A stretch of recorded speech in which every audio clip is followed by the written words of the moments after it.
daga sabon zuciya a karo ɗaya kin fusata. Ina yi da rabo Amira da kwaron kuɗin zaki so ni.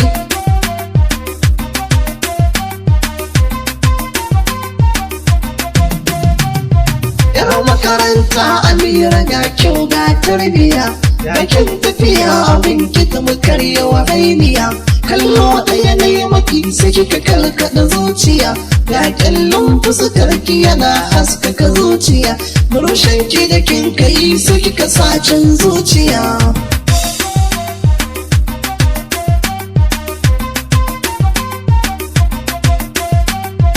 Nan take na fara shawara ta in je gare ta, ina zuwa sai ni sallama ta a gare ta.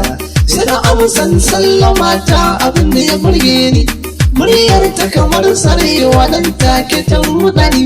Ga wani launi a fuskar ta ta fata fare da ni.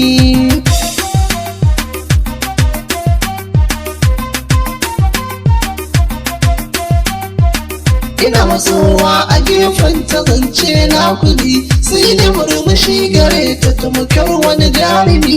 Yaya gajiyar makaranta da na da kin gaji, kawo jinkar na rike ko na yi maki agaji. Sai da cewa ta bukata nike son agaji.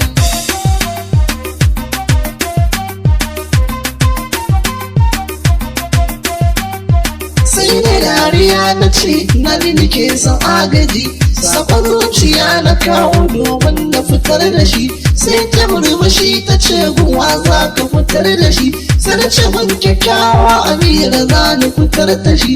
Nan take ta fushi sai ta wuce ta tafi abinsa.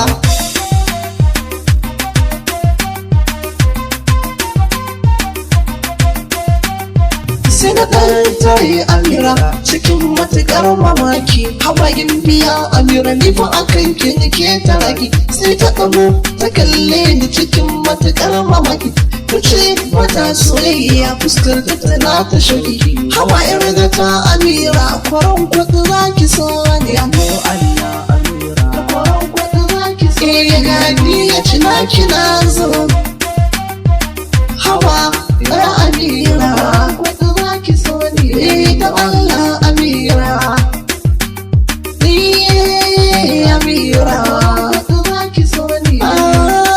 Amira kwaran kuɗi za ki so ni. Soyayya Amira za ki so ni. Yar lele ce Amira, yar makaranta ce Amira, za ki so ni. Kyakkyawa ce Amira. I love you Amira.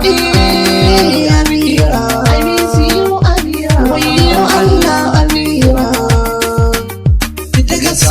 Zuciya a karo ɗaya kin fusata. Ina yi da rabo Amira da kwaron kuɗi za ki so ni.